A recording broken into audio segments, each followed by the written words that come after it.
बिस्मिल्लाहिर्रहमानिर्रहीम। मुख्तसर से अल्फाज में अब गुफ्तगू करनी पड़ेगी, तो इसलिए मैं पूरी कोशिश करूंगा कि मुख्तसर ही बात करूं।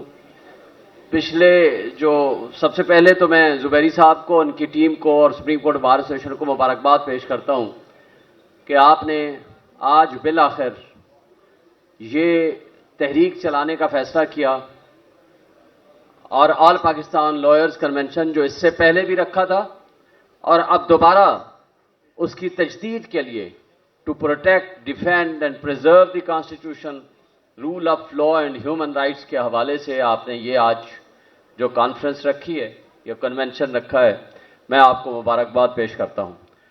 मेरे दोस्तों, जब आइन जिंदा था तो एक दफ़ा मुझे याद है कि हामिद मीर साहब के शो में मैं बैठा था तो मुझे कहा गया कि इलेक्शन नहीं हो रहे। तो मैंने कहा कि मैं as president Islamabad high court bar association सबसे पहले पिटीशन फाइल करूंगा और आपको मैं ये मुकाबले देता हूं कि 90 डेज में हर हाल में इलेक्शन होगा, हमारे मुल्क का आइन है। फिर उन्होंने कहा चलें देख लेते हैं। फिर हमने उस आइन की अमलदारी के लिए, ज़ुबैरी साहब मेरे वकील थे, हमने पिटीशन फाइल की और इसका इत्तेफाक से 1 मार्च को फैसला भी आ गया। हमने कहा देखा, हमने फैसला ले लिया। तो हमें कहा गया फिर भी इलेक्शन नहीं हो गए। फिर पता चला कि इलेक्शन कमीशन ऑफ पाकिस्तान ने उस 30 अप्रैल के दिए हुई टारगेट को 8 अक्टूबर में कन्वर्ट कर दिया।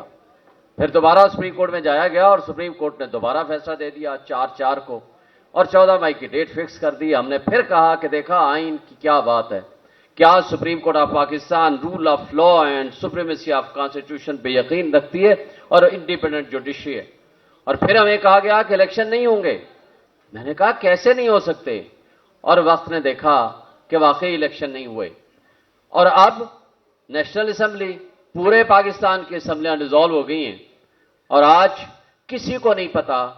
कोई कहता है 2 साल बाद होंगे, कोई अपोजिशन लीडर साबिक कहता है 10 साल भी ना हो तो क्या फर्क पड़ेगा, और कोई कहता है कि 6 महीने के अंदर इलेक्शंस होंगे।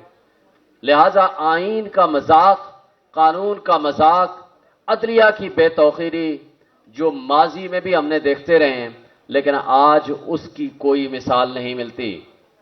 आज प्रैक्टिकली मुल्क में आइन है, लेकिन उसकी पामाली, सरेआम उसका कत्ल, सबके सामने कानून और इंसाफ का कत्ल होता है, लेकिन उस पर ना किसी को अफसोस है, ना उसके ऊपर मातम है, ना उसके ऊपर अदलिया अपने फैसले कर रही है।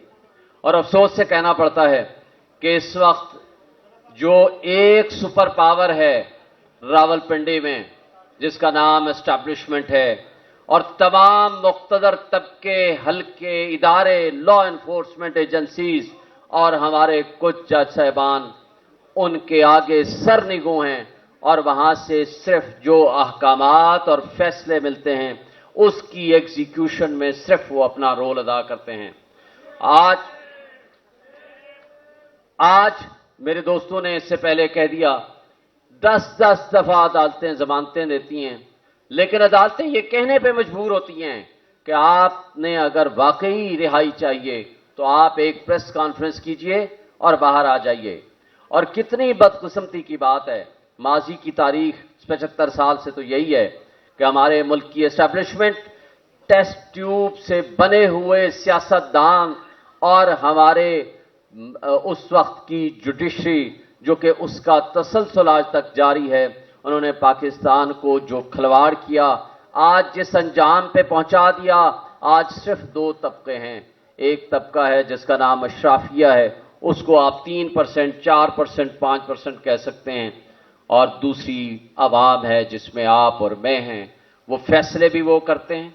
और पाकिस्तान में यूएनडीपी की रिपोर्ट के मुताबिक तकरीबन $18 बिलियन सालाना वो अशराफिया, जिसमें हुक्मरान, जिसमें हमारे जजेस, जिसमें जर्नैल, जिसमें सिविल ब्यूरोक्रेसी और मिलिट्री ब्यूरोक्रेसी शामिल है, वो मुफ्त मराहत देता है $18 बिलियन।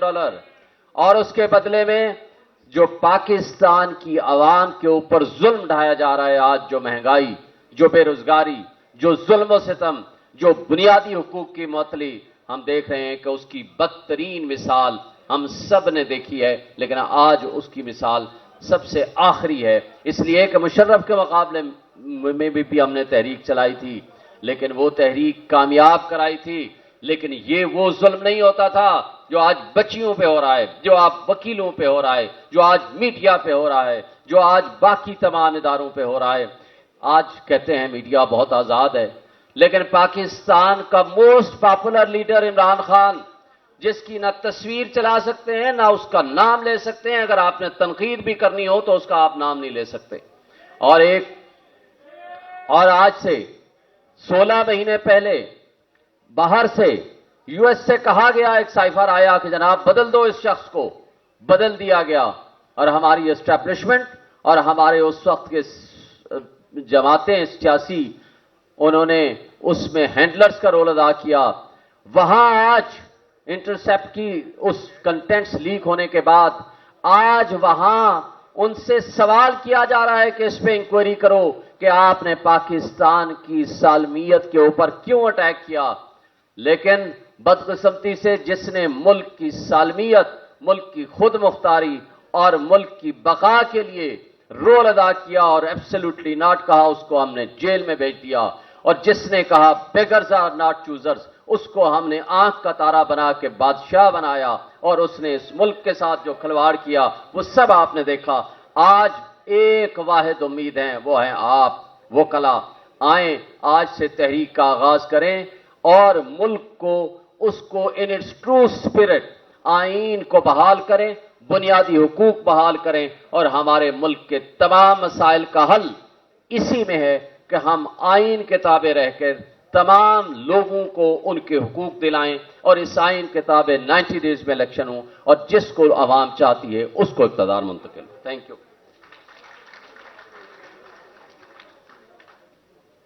बहुत बहुत शुक्रिया। अब मैं मेंबर पाकिस्तान